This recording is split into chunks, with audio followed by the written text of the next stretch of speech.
Chris, is this you?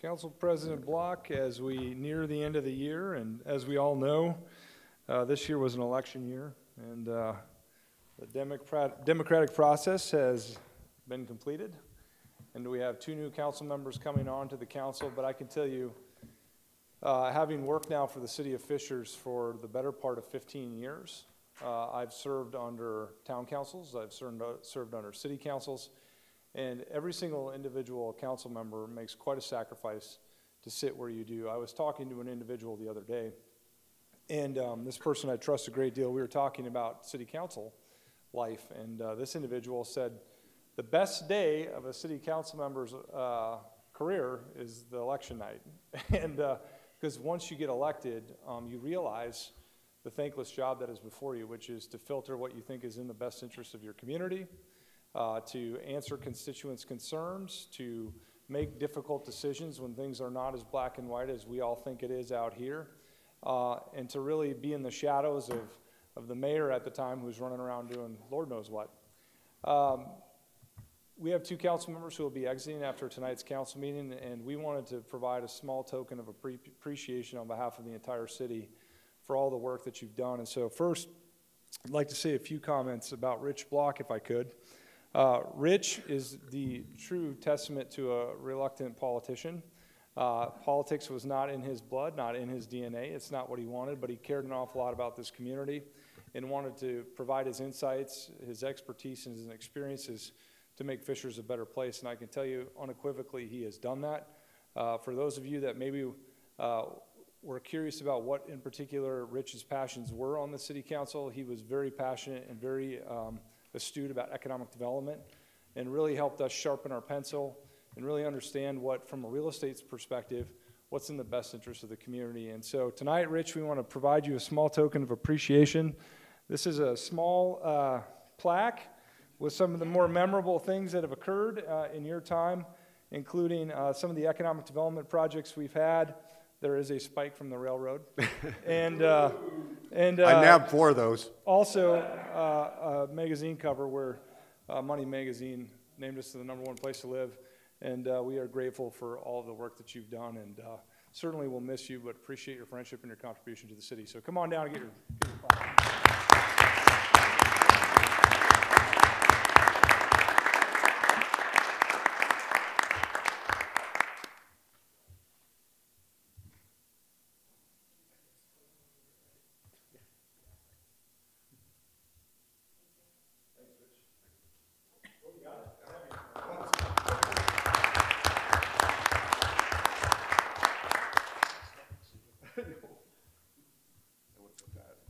Next up, Eric Moeller, young man who had a passion for trying to see Fishers become more innovative, more creative, and more entrepreneurial.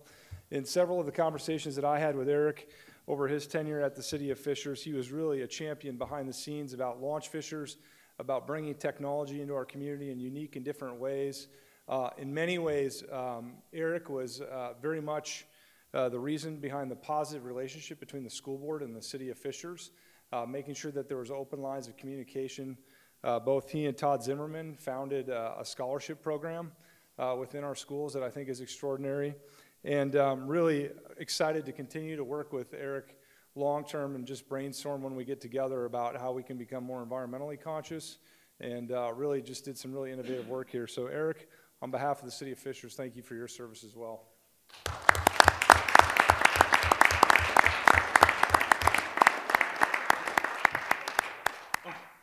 Can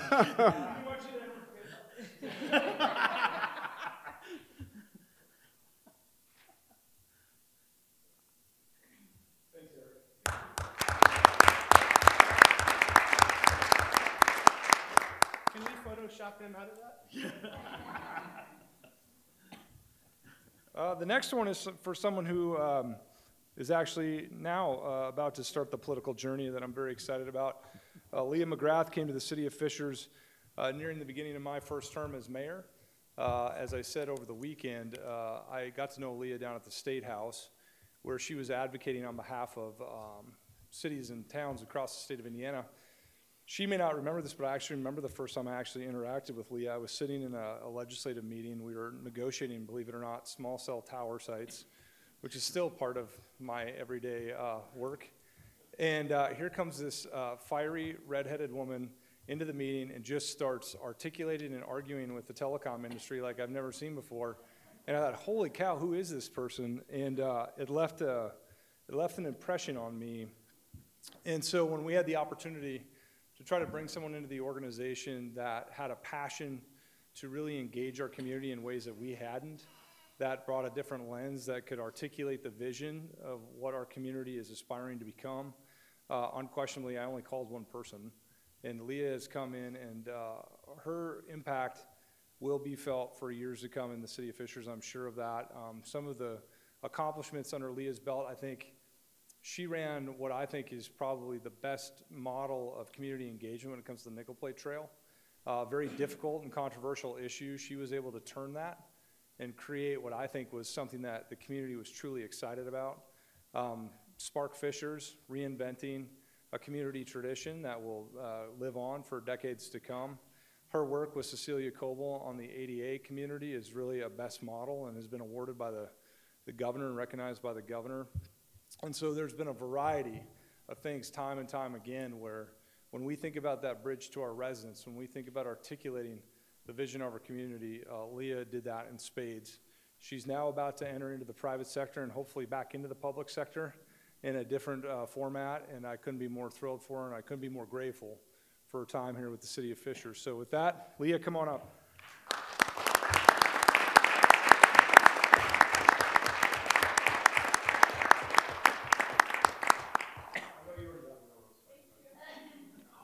While the pictures are being taken with Leah and the mayor, on behalf of the council, Leah, we would also like to recognize you and thank you for everything you've done. We're excited for your future and for Indiana, but I know you spent a lot of time with us in the Planning Commission and just in planning in general. I think we all are excited as the district now takes shape. And for that, we'd like to give you a little gift certificate so you and your husband or family can go enjoy. Thank you.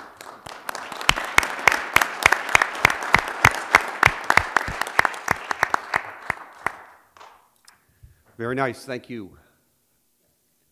All right. Rich, I just want to say a few words. I just want to thank Eric and Rich for their passion and service to our community as the first city council here.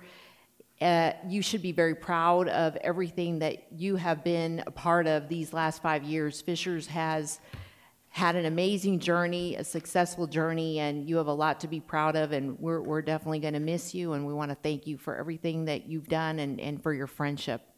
It's been really fun getting to know you, and it's been a pleasure working with the two of you. And Leah, I just also want to say thank you for everything that you have done. It's been also a pleasure working with you through the Arts Commission, Arts and Culture Commission, through the Fishers Advisory Committee on Disability. You're going to be greatly missed, and we wish you all the best with your future endeavors. Thank you, Cecilia. Do each council member want to say something? No, okay, I'm joking. We're saving it for the end. All right. I guess we can probably cut it at this point. Thank you all. All right, any proclamations? Okay. Finance Committee, I don't think met, John, correct? Correct. So, no report? No report. Consent agenda. Motion approved. The consent agenda. I think John beat you. So motion by John's, Ha-ha. Second. Gotcha. Good, I'm training him. second by Pete. All in favor? Aye. Opposed? Very good. I know we have quite a few people here for items 8 and 9, so let's move 8 and 9 before 7 if we may. And Megan, are you going to present? We'll save you all of about 3 minutes.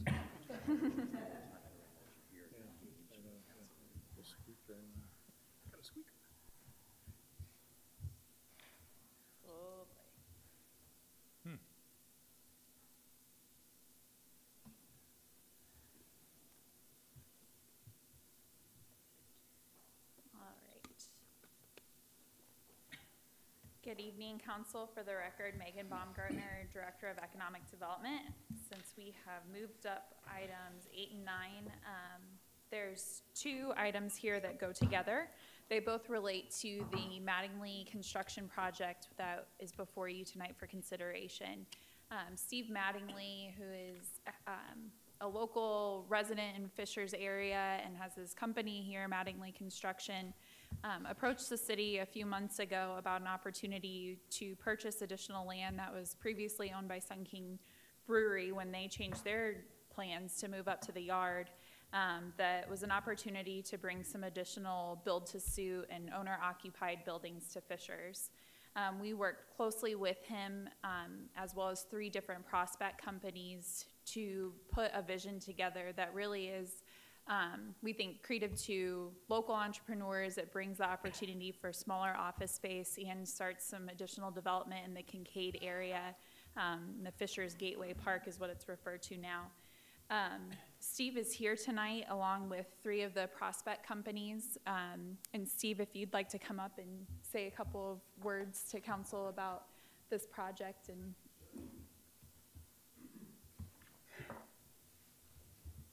Thank you. Didn't plan on saying this, or anything, but yeah, we're excited about this opportunity. Does he need to introduce himself officially? Okay. Steve Megan Mattingly, did. Mattingly Construction. Thank you. Thank you. Anyway, yeah, we were fortunate enough to acquire the property from Kincaid, or from Sun King, the 12 acres. And in looking on what I thought was a need for the area, were for small businesses to own their building. And we have 3 prospective clients right now that are just that. They're professionals. They're jobs that we would want in Fishers. They're buildings that are from 8,000 to 14,000 square feet. And we're excited about it. It's a great opportunity. We think it's great for Fishers. Thank you, Steve. So the first item, item 9, which is the resolution approving the economic development agreement, that is asking for the council's approval of an abatement that would apply to these 3 particular buildings along the 3-acre parcel that Steve has already worked with our team on to replat. And then the second item is the declaratory resolution beginning the abatement process for his entire property. I'm happy to answer any questions, and also as part of his incentive agreement, we are requesting a waiver of his impact fees for that project, but not the local permitting fees. Thank you, Megan. Questions from council? Comments? No questions or comments. I'll make a motion to approve. So we need to take these Item individually? 8. Motion to approve by Pete for item 8, second by Todd. All in favor? Aye. Opposed? Very good. And, item 9. Make a motion to approve item 9 if there's no comments or questions. Second. Okay. Motion by Pete, second by Todd again. All in favor? Aye. Opposed? Very good. Congratulations. Good luck, everybody. Good luck. We'll look forward to seeing buildings soon. Yep. Thank you. So we are going to jump back to item 7. Sorry to mess you up there, Megan. Thank you. So item 7 is really the third piece of the large 116th Street project that we first brought back to council and announced a year ago. The plan all along, working with First Internet Bank and CRG and Browning Investments, has been to bring a boutique hotel to this area. The city has been working with Browning Investments to bring what looks like will be a Hilton Tapestry hotel, which will be a boutique brand and feel, but will have the access and amenities that a typical Hilton Garden, or not Hilton Garden, a Hilton hotel would have. 116 rooms, a $21 million investment. This will have access to the parking garage as well, and then again is right on the trail. We're asking for an incentive package that includes $2.1 million to offset construction costs. This will come from existing TIF funds, as well as a waiver of impact and permitting fees.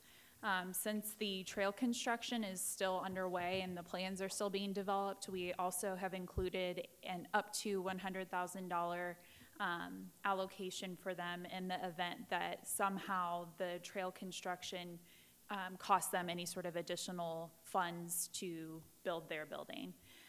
Browning Investments is here tonight, and Adam, if you'd like to come up and say a few words.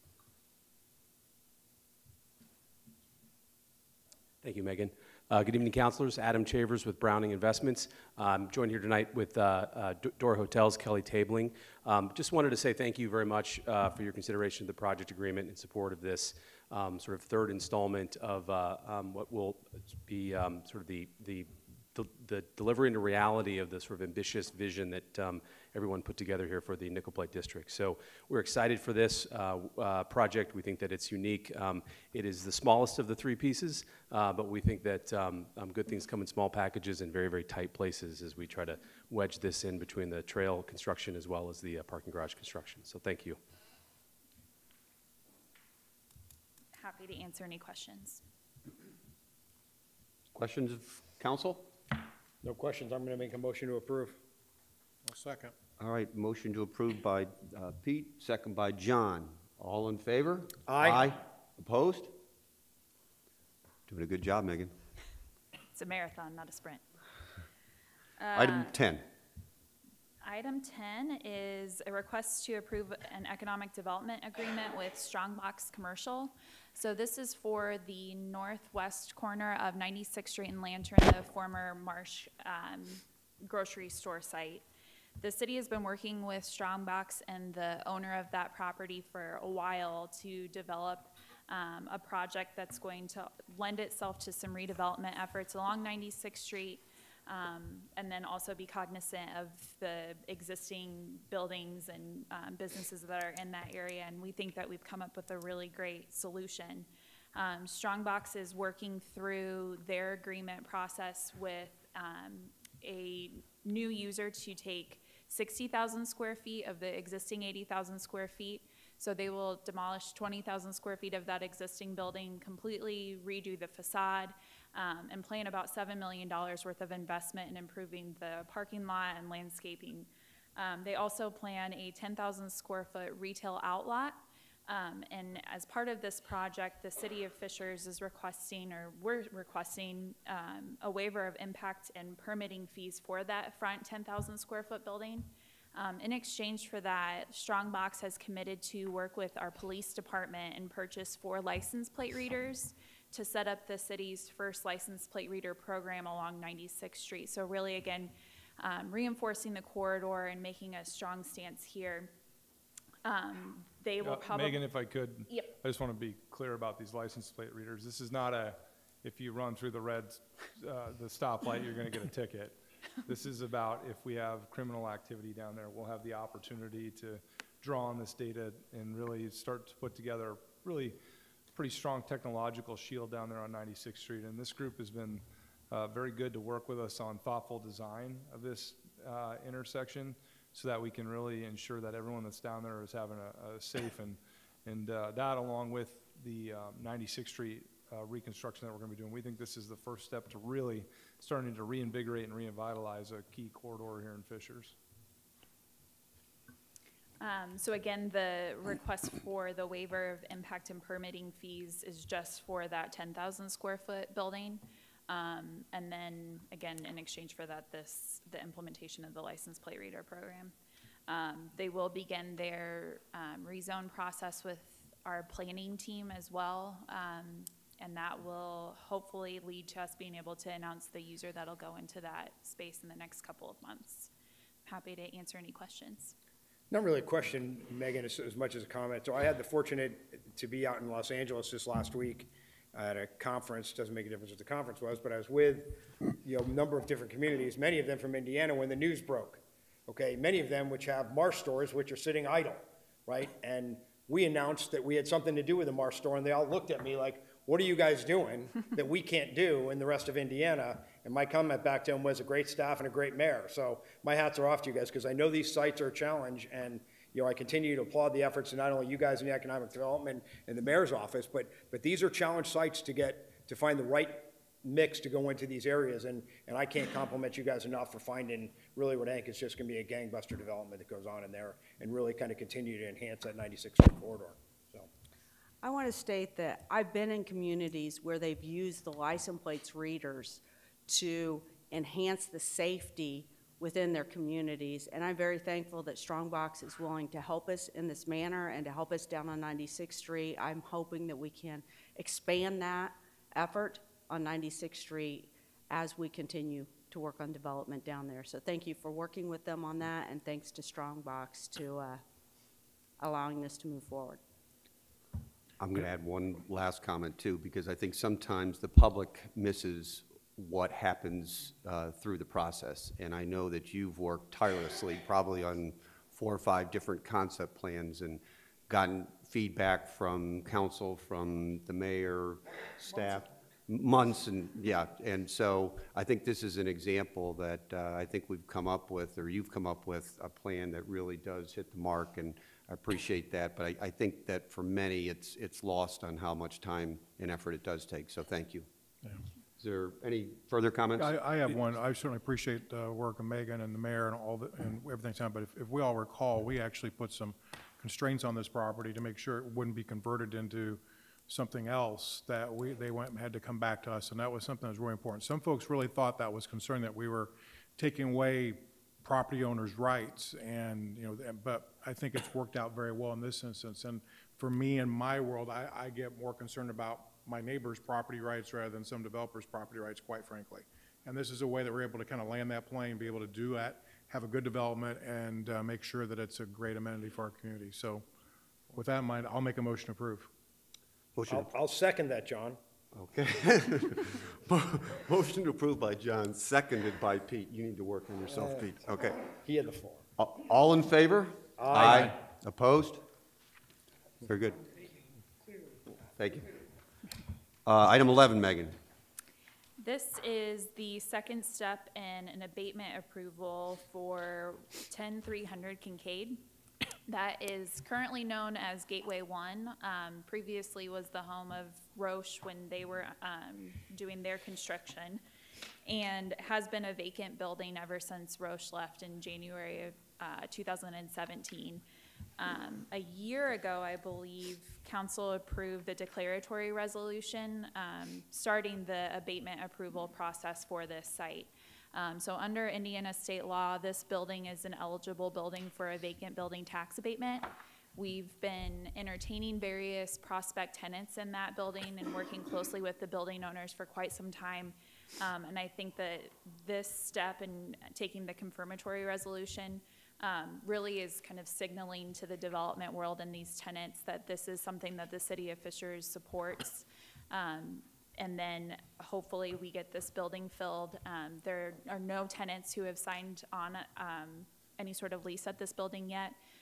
So that's why in our statement of benefits for this, the building owners have kind of post-dated this to 2021 for an abatement to kick in. Happy to answer any questions. I think we need to have a public hearing Correct. as well. So this is a public hearing. If there are members of the public who wish to come forward to speak, please raise your hand. You'll be given 3 minutes in which to speak. Seeing none, we'll close the public hearing. Questions, comments from council? It's 10 years, 100% for the vacant building tax abatement. Could we have those filled in before they're given to us? Yes. I thought it was. I apologize. I thought that I had included that on there. But yes, we will for sure do that. I think it's in the resolution. I thought I saw it. It's in the resolution. Yeah. Yeah, if you go into the resolution. Yeah, the resolution's in there. We'll make sure that it's updated before we provide it to the county. Make a motion to approve. Motion to approve by Pete. Is there a second? Any further? Okay, second by Selena. All in favor? Aye. Opposed? Very good. Yeah, it's in, just so you know, Brad, it is in section 4 of the resolution, yeah. In Exhibit B. Item 12, is this you again, Megan? It is. This is another confirmatory resolution. We started the declaratory and abatement approval process at last month's council meeting for the Hub and Spoke development along 106th Street. We had approved the project agreement about a year ago for Hub and Spoke, and again, as they get closer to completion of their building, finalizing the abatement process with our confirmatory resolution and a public hearing.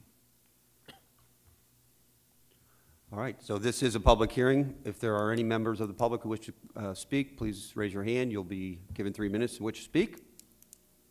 Anybody? We will close the public hearing. Questions, comments from council? Motion to approve. Motion to approve by Pete, second by Todd. All in favor? Aye. Opposed? Very good. Item 13. This is a request for an amendment to a project agreement with AMP West. About a year ago, we brought this kind of sister project to the AMP Northwest project, which is Flexware Innovations' new corporate headquarters. They worked with us to develop a site plan to fill the space kind of northwest of the fire station out here on the outside of the municipal ellipse. That site is small and went through various versions of working with our engineering and planning teams to get a site plan that worked. So this amendment is a request to extend their closing date, previously April of 2019 to June of 2020. Okay, this is not a public hearing. Any questions or comments from council?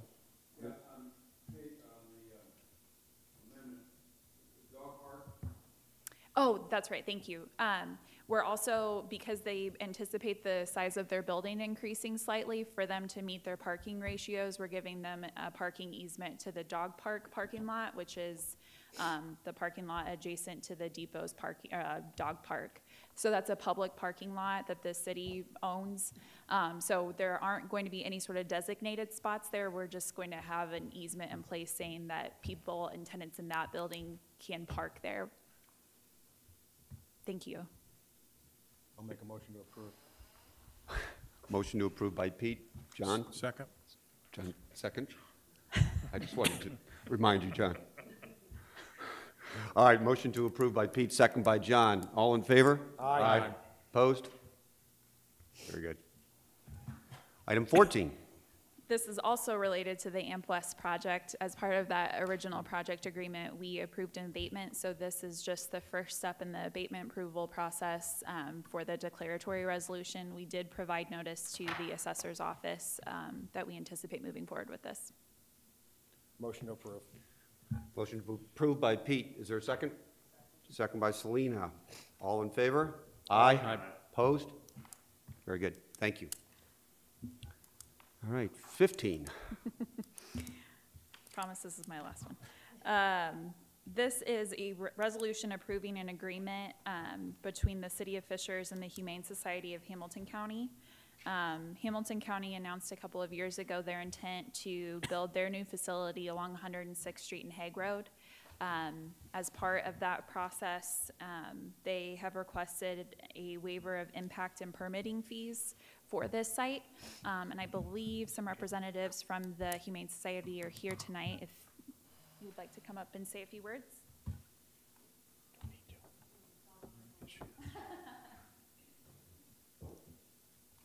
Hello, good evening. Thanks for having us here. Very excited to give you an update, really quick and short, and some renderings of the new facility. If you've not had an opportunity to see the design and some materials that we'll leave behind our case for support. But just real quickly, as she shared, we actually launched our capital campaign, a $12 million capital campaign to build our new facility, a state-of-the-art facility that will certainly be unlike any other in the state of Indiana and one of the best in the United States, and very proud as a Fishers resident to say that it's going to be in my city.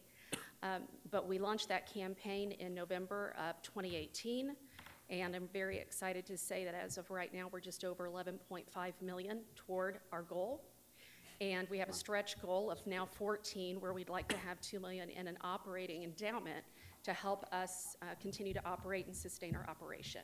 So there's all kinds of amazing renderings here for you guys to take a look at, and I'll give you these.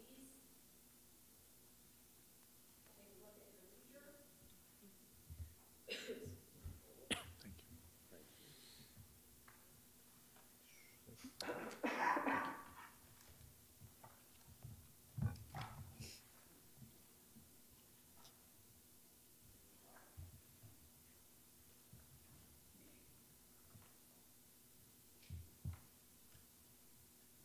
So your waiver of those fees will obviously have a huge impact on helping us invest what we need to continue to be not just your Humane Society for Hamilton County, but we are the service provider for animal control services to Fishers and all the municipalities in Hamilton County. So it's critical that we invest all that we can into this and make it the best that we can, and we really appreciate your support. Thank you, Rebecca. Questions, comments from council? The only thing I'd say is thank you for coming, Rebecca, and I know you and I have talked before, and I think you've talked to other council members too, so we appreciate, sorry, it's cold season. But I appreciate all the efforts that you've done to put together a first-class building. I think it'll look wonderful, and really excited about almost the new building, so you get to fit the size and shape and everything on the inside that you need for the services that you provide. Absolutely. And, We couldn't be happier with the design that Current Architecture's put together. Meyer Najum is taking the lead, obviously, with the construction. It's going to be a jewel in our crown. I'm excited to be a part of it and be a part of this legacy that we're going to leave for animals, not just here in Hamilton County, but all Hoosier animals will benefit. Thank you, Rebecca. No other you. comments. I'd make a motion to approve. And I'll second that. Motion to approve by David, second by Pete. All in favor? Aye. Aye. Opposed? Congrats. Thank you so much. Free kittens for everyone. No, no, thank you. You're going away present, Rich and Eric and Leah. Oh, my. I've got a cat I need to get rid of. All right. Item 16. Is this? I got to give Eric credit. He was out at 3:45 this morning plowing snow. Oh, my. He's really excited that it's a council night. Yeah, he should be out plowing snow. He'll be back out. We will. Good evening, Eric Pethel, Director of Public Works. I'm here seeking an amendment to part of Fishers City Code related to special events, specifically item or area of 35.3. In March of 2017, the Fishers Council adopted an ordinance 032017B, which established a fee schedule for rental services and labor provided by my department, Public Works, and how we assist permittees in special event permits. After 2 years of this operation, we're seeking a simple modification to front-load the permitting process with a $50 minimum charge for all special event permits. And what this will do is capture the smaller events that don't rise the level, paying for my labor to go out to drop off cones and barricades. A lot of the larger permits pay for themselves, the 5Ks and stuff like that. It's not an issue. It's just the smaller events that we're running into problems with, where we're paying for everything that they're asking for. This $50 fee will include some cones and barricades and the labor, so that'll cover all of our bases. All additional supplies and activities and materials are in accordance with the existing fee that was approved, so we're not asking for any changes or increases there. We're just asking to cover this on the front end of the permitting process. Staff is asking approval of this amendment and suspend the rules and pass on first reading. Thank you, Eric. So is this a public hearing? No public hearing. Okay, no public hearing. Any questions, comments? I'll make a motion to suspend the rules and approve on first reading. Motion to approve by Pete, second by, Suspend the rules. I understand. To suspend the rules by Pete, second by Eric. All in favor of suspending the rules? Aye. Aye. Opposed? Now I'll make a motion to approve. All right, a motion to approve now by Pete, second by Eric. All in favor? Aye. Opposed? Sorry, Eric, that you have to go back to work. Thanks, Eric. Thank you.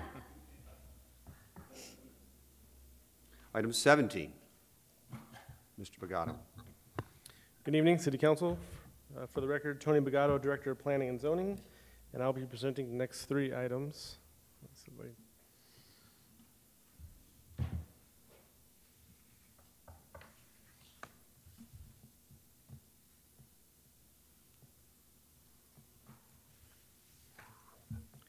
So the first item before you is Ordinance 12-1619, and this is Woods of Britain Phase 2 PUD.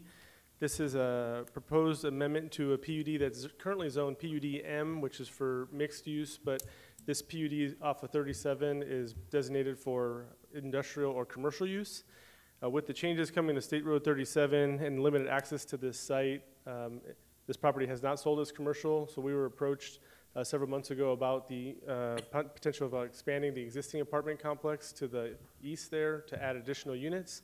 So it's a 5.33 acre site where they're looking to add 2 new buildings that would total 128 units with some amenities like a gym in this area, as well as parking to service this area.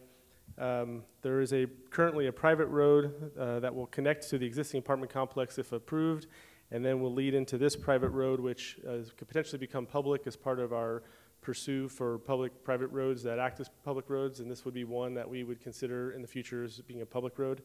But they would connect to that, which would also provide a secondary access for the existing apartment complex, which is over 500 units. And again, part of the rezone would convert that to residential.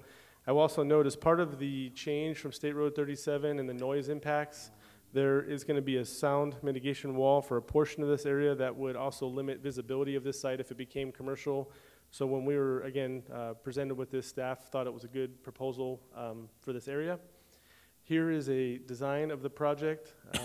This architecture was reviewed by our Architectural Review Committee through the PUD process. Pretty modern architecture, and staff believes this was supportive by staff as well as the PUD committee. Here's another rendering of the project. This went through our plan commission with no discussion from the public process, the public hearing, and it was unanimously supported. So with that, staff is here recommending approval for final reading. And any questions, as well as the petitioners here and the representative to give a presentation as well. Thank you. Can you hear me? On our 2040 plan, up along the 37 corridor, it shows special study area. So it didn't, you know, as we were looking at this and exhaustive research and conversation through that, we didn't look at that as particularly a residential area. And as that corridor develops with the 37 initiative, with the State Road 37 redevelopment, I think this is an opportunity where we are molding and shaping the future, and that's an economic corridor right there. And I just think I might not be opposed to this down the road if once 37's done and it sits there for a long time and there's maybe no commercial development there. However, I just think it's short-sighted to stop at apartments right now as the decision before we see this fully develop along 37. So I think this is a vital economic corridor for us. And I just don't think this is the right time to do that. So, you know, I'll be opposed today. Before we ask others on council for comments, does the petitioner want to say anything? Yeah.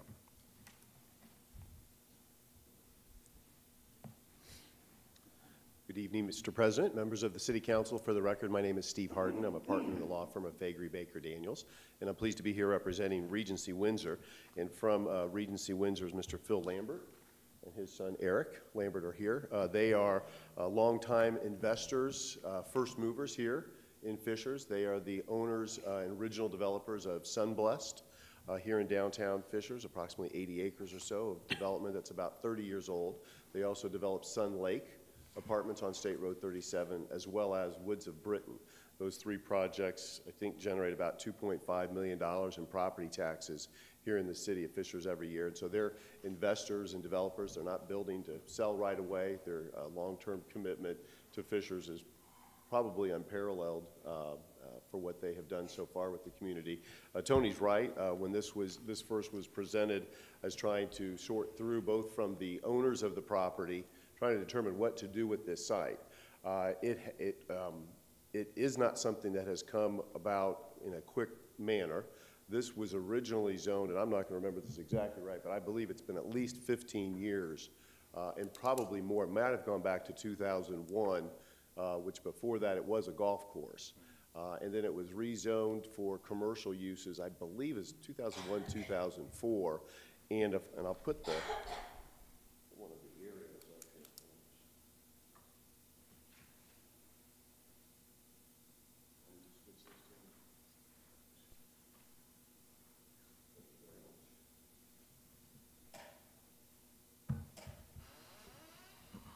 So as you can see, most of the rest of the developments happen along the southern area here, where there's the commercial development unfolded over the last decade or so. This land at the very north end was already fairly constrained because of an access issue. So you couldn't get right to it.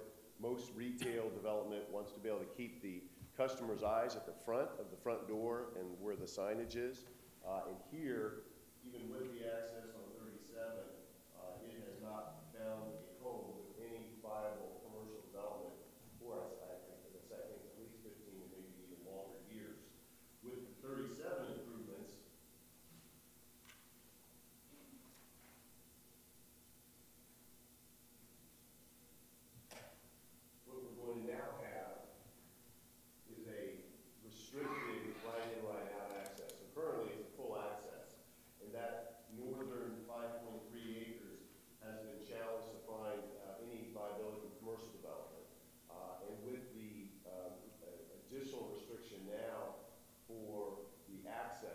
makes it, from a commercial perspective, a lot more restrictive and significantly less viable.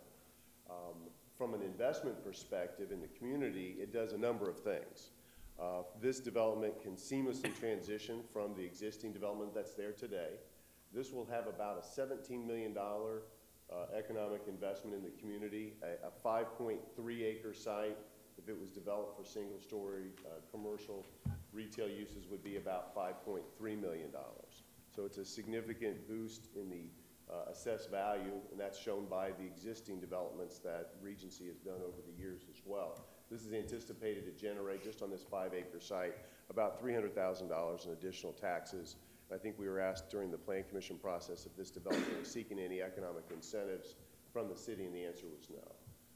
The other thing that this does from an economic development perspective, we do agree that this is an important corridor, but one of the things that it does, right now, as you probably saw in some of our materials, this is the access currently for this site.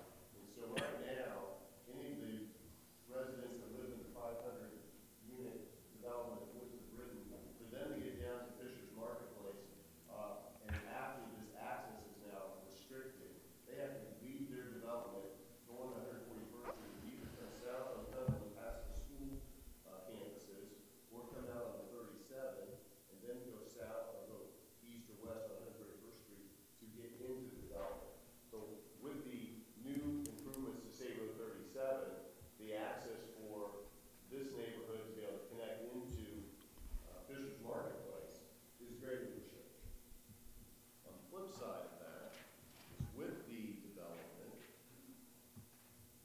you can see then with the access, with the 2 access points into the existing Woods of Britain, providing the ability for both pedestrian, bicycle, as well as vehicular connectivity directly between the developments, making it more accessible for the commercial uses from all the existing residents in Woods of Britain, as well as relieving traffic out on Cumberland as well as State Road 37.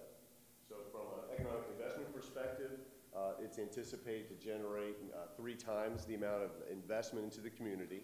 It's anticipated to have additional improvement for the existing commercial development in Fisher's Marketplace, right? Any ability to help support the businesses along State Road 37 during the 37 improvements has been a mantra for the city. The city has gotten way out in front of that, trying to help the local businesses who are going to see challenges as the improvements are made. This is one of those opportunities to be able to provide a more streamlined connectivity, not only from a planning perspective, but from a business perspective for those existing businesses within Fisher's Marketplace. So we have the improved access, improved traffic flow on the perimeter, the increased assessed value as well. And then from a planning perspective, I think we also looked at it from what's the highest and best use. That's a question that's always before the city council. What's the highest and best use? Even when it had better access, it was always pushed up at the northern part of the property and wasn't a very appealing commercial development site. With the restricted access, it's even less so. And the likely type of development that the city can anticipate, hopefully when the city weighs that with the proposed development in front of you, it hopefully is a good case to be made. The development team, before we began, sat down, met with the mayor, we met with the planning department, we went through there's 3 city council members on the planning commission. We had the PUD committee, which was a unanimous vote in favor of the proposal based on the architecture and design. There was no remonstrance from the public at any step during the way.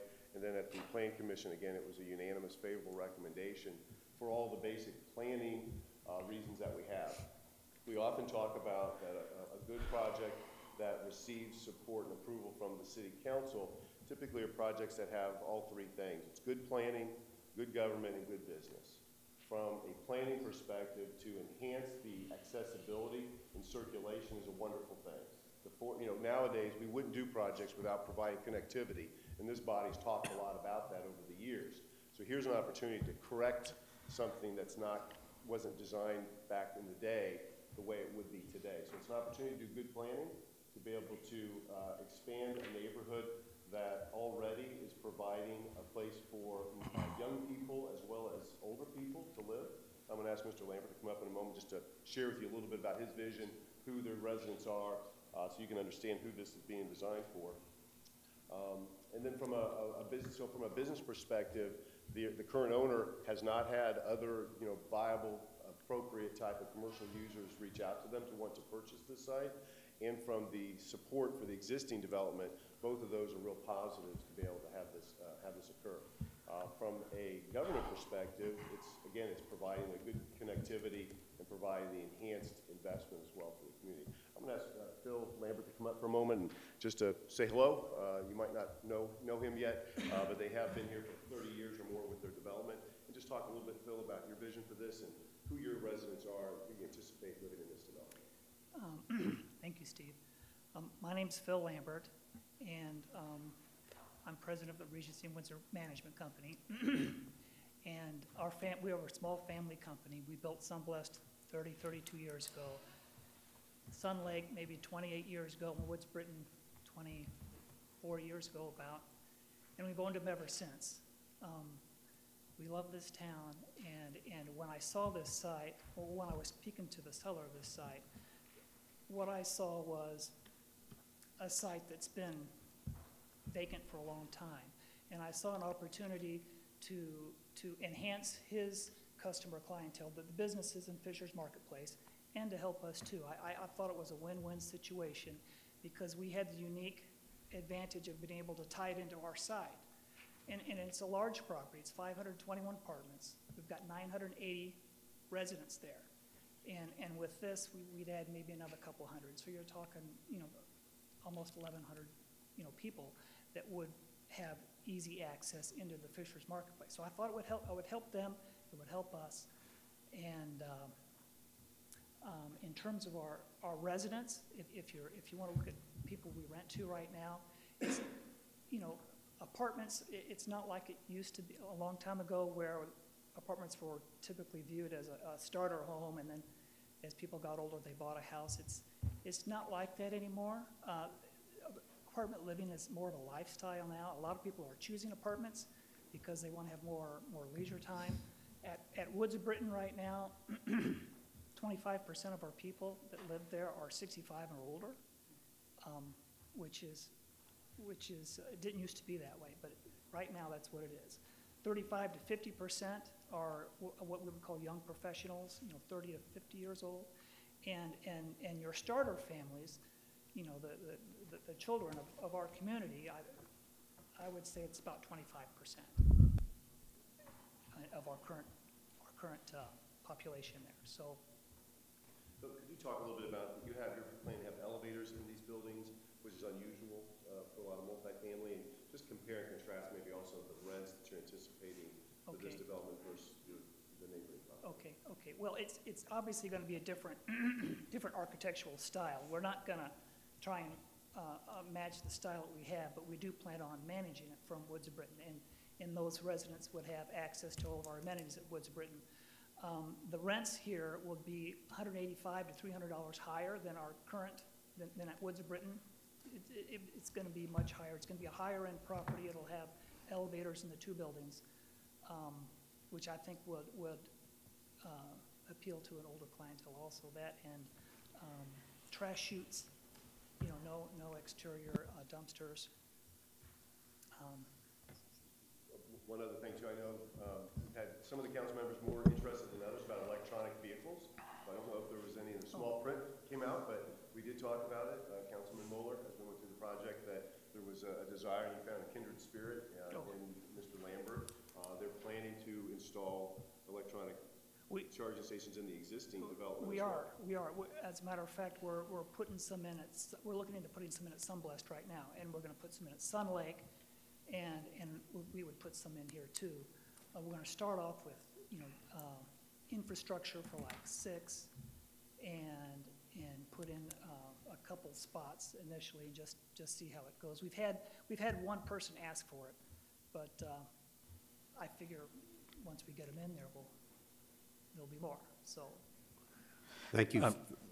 I'm sorry. I was going to say, thank you, Phil and Steve. I think what I might suggest, if we can, just allow council members to either ask questions or make comments, and then you can speak to address those questions. I just want to follow up. So Steve, and I'm sorry, first name again? Phil, yeah, thank you. Thank you for your presentation. Appreciate it. The comment about relieving traffic in the area, you can't add apartments into a restricted area, in a restricted access area, and say that you're relieving traffic. That can't happen. Access can be taken care of in a multitude of ways into the commercial development to the south, and any development that would come can do that. So adding people in that tight space does not help traffic flow. That can't be. Walkability, I mean, all those things are good. I mean, that's what we're looking for with every project. But I just think it's a huge miss right now. The more I hear it, it's not that the project itself, like if it was someplace else, you know what I'm saying? If it wasn't right along 37, I have no problem with the project concept. So that's what I just want to make sure I'm being clear with that. But we have one chance at developing the 37 corridor. One chance. And I just think it's a miss this early on, before we even see what 37 does, to take, just to go to apartments. And I'm not saying it as a negative term. I'm saying you're taking a lot more people and trying to put them into there before we even know what the development along 37 is going to do for our community for the long run. So I'll finish. I'm done talking about it, but I'm very much against this. I just wanted to make a comment as well. I'm familiar with your properties, and they have a very stellar reputation, and they've been long-term, taken care of very well, managed very well, and everything. The project sounds interesting, but I am a little hesitant at this point to also approve this tonight. I would like to see the 37 corridor done before approving something right now. I just feel there's so much uncertainty, and I think it would be better once everything is complete there to kind of understand, what the traffic flow, the businesses that are there, what's needed, what are our needs. So I'm going to be a no tonight. Yes. Yeah. Wait, Oh. go ahead. Okay. Left or right? I'm going to be against this too. Number one is the timing issue with 37, and I agree with Todd in that we're adding more people, more traffic in there. Based on some studies that have been done within our community, rather than apartments, at this point in time, I would rather see us putting in townhouses, townhomes that people can purchase.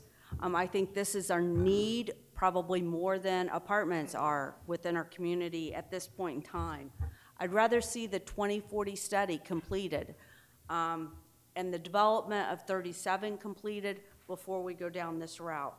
But I do like the concept of connectivity with the Fishers Marketplace. Brad?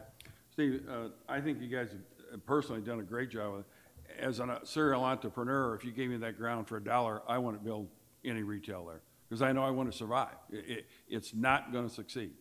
The millennials want convenience, and that's why McDonald's builds theirs on the breakfast side for convenience to sell breakfast. It's unfortunate they're getting lazier and lazier. I take offense to that, Brad. That's ageism. Right. But the convenience is what retail wants. So I think this is a good use of vacant ground. It's going to take 5 years to complete 37. So you guys are asking for this ground to sit vacant for this gentleman for another 5 years. I don't think that's fair when he's got a project that will benefit Fishers, go on a tax rolls. He's not asking for abatement or anything else that we give away tonight, millions of dollars. He hasn't asked for a dime from the city of Fishers. The other thing that was very interesting, sir, 25% over 65. We don't do a lot of traffic, Todd, we sit around and play bocce and stuff. But that is great, and I really appreciate that, because as we all know, over 20% of Fishers is over 65, and it's just going to keep increasing. So by you providing that, I'm sure you won't have any trouble filling that up, probably with the seniors more than anybody else. So I appreciate you bringing that project to Fishers. It'll help my generation with some more options besides the Del Webb. So I think you've done a good job with it. The traffic, since you're going to be cut off on 135th, there's not a lot of choice there. So I appreciate the project, and I think it's a great project. Thank you very much. Other questions, comments? I'm also going to be opposed to this evening, and you know, you're pulling out my heart with the EV chargers included, but for me, it's not about the form or function. It's just about the timing. You know, and I was one of the committee members serving on the 2040 Land Use Committee, and we had no clarity on what the State Road 37 was going to look like, you know, in 2015 or 16, whenever, and, you know, 3 years later, we still don't have any clarity for that. So again, my opposition is just a matter of timing and not form or function. As we're going down the road, I'll jump in here too. So a couple quick questions for you. The road that we talked about where the private road was, where it leads back in to the existing apartment complex there, and this is probably a question for both you and Tony, that is going to be built to the Fisher spec of roads. It's already built. It's already Okay, built. and it's built to our spec. Correct. Okay, it is. So when and if we take that over as a private road, if we so choose to do that, we won't have to go rebuild the road to our standards. We shouldn't have to. We might need some additional right-of-way. They're looking, engineering is looking at what our standards would be, but the construction of the road complies with our current standards. We just I don't know would about just right-of-way. make sure that if the project does move forward, that it's in compliance every way, so we don't have to go back and redo that since we're going down that path now. So that's one of the things that I would kind of put on that, Tony, is to make sure that is in full compliance with everything we have to do there to make sure we're able to accept it in there should we choose to. That's number one. And then, Steve, I can't remember if we talked about any buffering along 37 or not. I'm sure there is some buffering there, right? There's landscape, there's Landscape. also sound wall too, which Tony mentioned, you know, and, go ahead. No, I'm with you. I don't know that necessarily we need a sound wall, but okay, you know. It just affects the viability as well of commercial development to have a wall in front of your buildings along the state highway. I don't disagree. So I'm actually in agreement with Brad, and I know Brad's gonna, you know, settle down. It's all good. This parcel in particular is a stranded parcel, and I'm anxious to hear my friend Rich talk about that, and David as well, as in the development worlds that they live in. You know, this parcel is very strained, and it's going to continue to be strained. 37, we will have no, and correct me if I'm wrong, Scott, we're not going to be able to punch ingress, egress holes through 37 because it's going back to the state. So you'd have to go back to the state to get permission to cut, you know, new entry points in for commercials. It's designed as an interstate. Yeah, exactly. So, you know, having retail traffic up along that corridor is not going to happen. You know, you're barely able to get a car lot over there if you were lucky. Go ahead, Tony. Well, and I just want to add, since this road was already constructed, the apartment complex was built before we had, Right. The apartment complex was built before we had connectivity standards in place. So with the built apartments, if they got approved, they can connect to their development because they're willing to. If this becomes a commercial development, there won't be that connection. We can't require that connection because the apartments were already built before connectivity was in place. There's no access easements or rights to that. So the fact that if they develop it and they own control both, they can allow access through that we would obviously accept. But I just want to clarify, with commercial, we won't get access to the south for those apartments to go to that way without going around what Mr. Harden showed. Yeah, correct. And when Steve and I talked about it, you know, that was one of the major things I looked at. Not only the particular parcel and the fact that we're going to relinquish that road back to the state, so we're going to really have no choice on what we can do with ingress, egress there, making it interstate, as the mayor said, as you go through, along with the continued viability, which needs to enhance that retail center below, because we've watched a number of businesses turn over there. I think, Cecilia, you at one point were very worried. I think you had a friend, or maybe even one of your daughters was working at that establishment over there and just wasn't getting the traffic, right? Part of the traffic is logistics getting in and out of there. By creating that many more apartments and feet that can then drive without hitting 37 to get down there is going to improve the viability of all those particular projects down there, which in my mind is paramount. And as Councilman DeReamer pointed out, we're asking for zero incentive here. There's zero incentive here. And you're not, that parcel will sit, if we don't let this particular project go forward, this parcel is gonna sit for a 5+ year status without being on the tax rolls, without offering anything to the city in terms of new tax dollars, as well as new residents, which are gonna continue to feed our district, what used to be called, whatever we used to call it. The yard, right now called the district. See, I've gotten used to calling it the district now, it's amazing. You know, to all those particular things, getting more people in this city, which are gonna continue to feed the economic development, which we're doing, I think is absolutely paramount. And again, I appreciate all the comments made by council, but I think you might be a little short-sighted here on taking a look at what is really gonna be vital and what can happen there if we don't do this project. Because if we don't do the project, you got a piece of bare ground for a long time, in my opinion. And again, I appreciate all the comments there. I am fully supportive of it. I love the fact that we can get access through there. Again, I love the fact that it's a stranded parcel that you have found a use for. And again, I think it's of vital importance for us to absolutely take a hard consideration and looking forward to this project moving forward. Well, I will weigh in, and I think unfortunately the petitioner's learning that there is a lot of sensitivity about multifamily development. There's been a lot of that in Fishers, and so I think that's part of the concern that's being voiced. But I do want to echo from a commercial development standpoint, at least from my experience, and I can also speak to some specific uses along the corridor in that area and just, you know, how challenged they are from a business standpoint. If this isn't developed as multifamily, I think, if, this is my personal opinion, but from my experience in real estate, I believe retail is not viable there. I just don't see it, and I'll explain why in a little bit here further. But I do think the only thing that could be viable from a commercial standpoint is office or, you know, something less, like some sort of flex industrial, things like that. Now, I don't know, we'd have to question whether that, you know, latter use, the flex industrial, might be appropriate, but even office is a challenge. My personal feeling is that the absorption that will occur will more likely occur first at the 106th Street and the available land there, and I think we heard earlier tonight about what opportunities are there for some small businesses, and I think that's wonderful.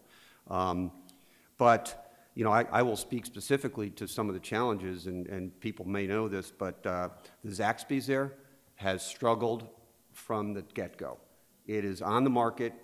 The owner of the business has constructed what I will call a fictitious lease to take to the investment community to sell it. I mean, basically increase the rent to a point that it's probably not viable, but I know they are struggling. The Verizon has struggled.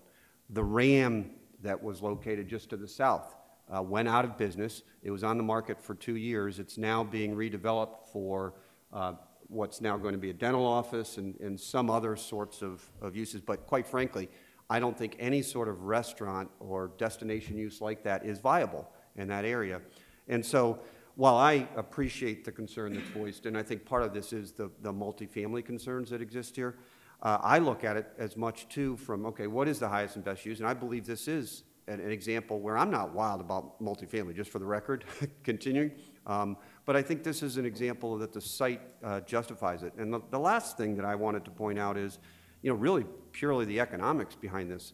We are about, what, 15 years into the TIF bond or so for this project? Oh, well, yes, O&B is. We're not responsible. Well, I understand that. But after another 10 years, the tax revenues that are generated, all come back on. they have come back to us. Yep. So I think that's part of the consideration that I would take into account is, you know, are we more likely to realize, you know, in this 5 to 10 year period something else when we know that, I mean, this, quite frankly, is going to generate more taxes out of a project like this. I did a rough rule of thumb. If it's 17 million at 2%, you know, that's 340. I think you referenced, you know, 350. I think you're accurate. I don't see us matching that. So those are all factors for me that, you know, continue to get my support, so I'm going to be supportive of it. David, any further? No.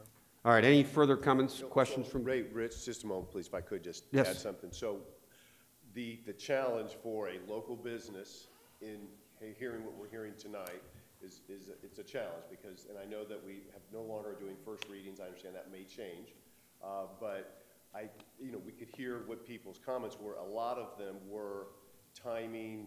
Let's study this. And what we don't want to do is have a no vote tonight where there's no reason to. This is a quality developer, a longtime investor in the community. They want to fit hand in glove with what the community wants to see. What we'd like to do is to go ahead and have a continuance tonight. Let's not put a vote to everybody. We heard the comments.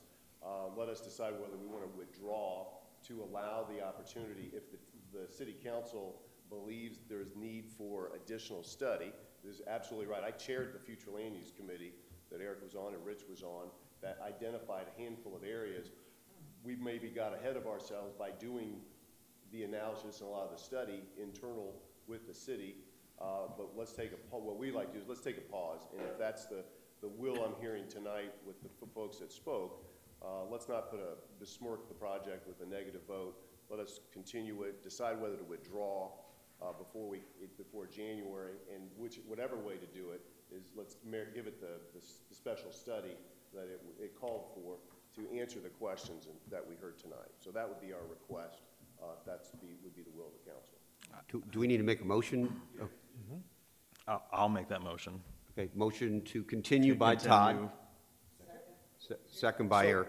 If we continue, if we take a vote and the vote is split vote and it goes no, what happens next? Is it dead? They couldn't bring it back in a future deal? You have to have a majority vote one way or the other, and if there's no action taken after 90 days of the certification of the favorable recommendation, it becomes approved. So this is for, you'd have to, if the majority is to vote it down, you have to vote it down negatively with a majority vote prior to the 90-day expiration, and we're not anywhere near that. So to Steve's point, the Plan Commission just met when last week? December 4th. So it's 90 days from the time that the Plan Commission approved that for you all to make your decision before the Plan Commission's favorable recommendation becomes law. So if we continue to the next meeting, you're gonna have plenty of time to consider the continuance. We'll give a report by then what we're doing one way or another. Any further comments, questions? So motion My by Todd, motion second stands, by Eric to continue. All in favor? Aye. Opposed? Okay, thank you very much. All right, item 18. Tony. Tony, is this a voluntary annexation? It is voluntary annexation, but it is first and second reading and a public hearing. So with that, if you want to open the public hearing, I'll sit back down. Open up the public hearing. All right, we'll go ahead and open it to the public hearing. If there are any members of the public who wish to speak, please come forward. State your name and record for the record. Seeing none, we'll close the public hearing.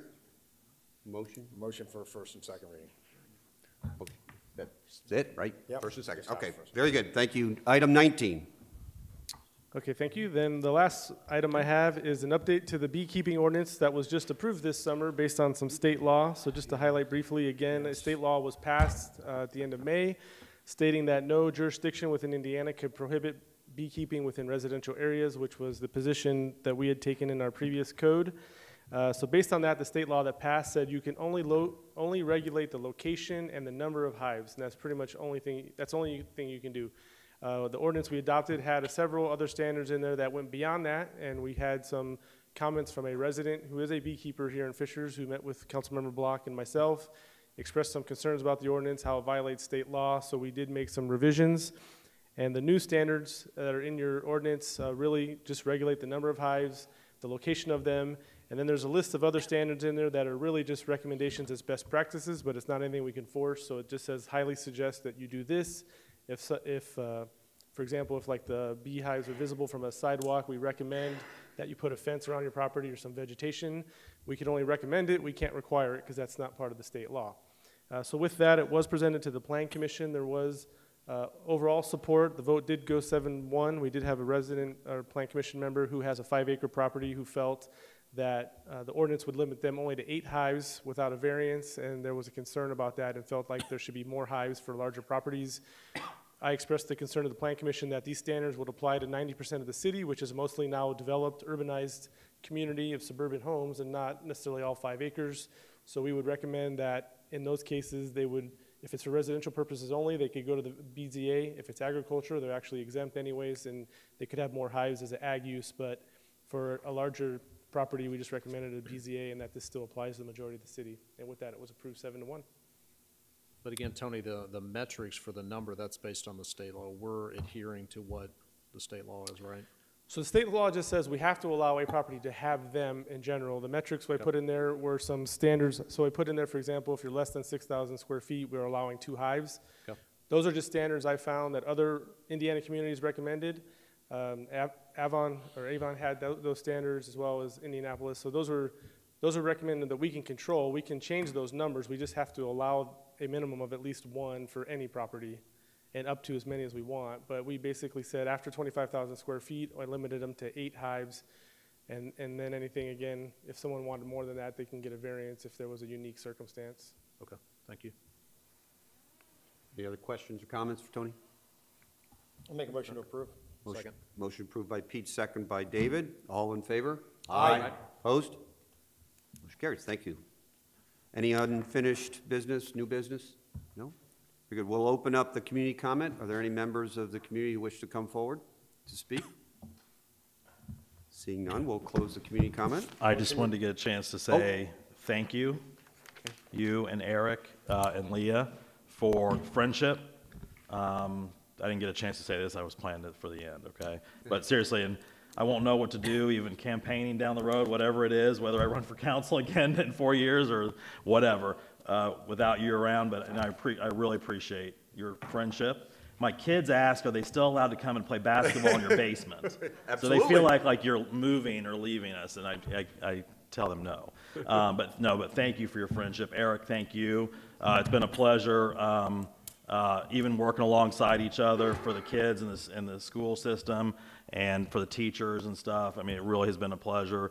And they keep me sane. You know, sometimes when you get a barrage of things and Jocelyn, you'll figure this out when you get up here, you get a barrage of things that happen and people just come at you from all sorts of directions when they don't even know all the information. And it's just nice to have friends that you can at least, we may not agree, obviously we don't agree on everything here, but it's good that we have good working relationships and friendships that go beyond this, and so I appreciate that very much. And thank you, Leah, for all your leadership in the city, really rallying the community around a lot of things, and I look forward to seeing what's next for you. Good luck with everything. Okay. All right. Thank you, Todd. Yeah, and I'd echo that. Just for the sake, I've spoken to each of you individually, privately, but I just echo that. Just good friendships that'll carry forward. Thank you. Thank you, David. Yes, and I want to say Oh, thank you to both of you and your contributions to our community. And I mean, it's been really appreciated. Your contributions, your leadership, and Leah, the community engagement that you've brought in between the city and many of the residents. So it is very much appreciated. I don't think just by the council, but by many of the residents that we have. Thank you. Thank you. Pete, you want to say anything? No. Motion to adjourn. All right. Thank you.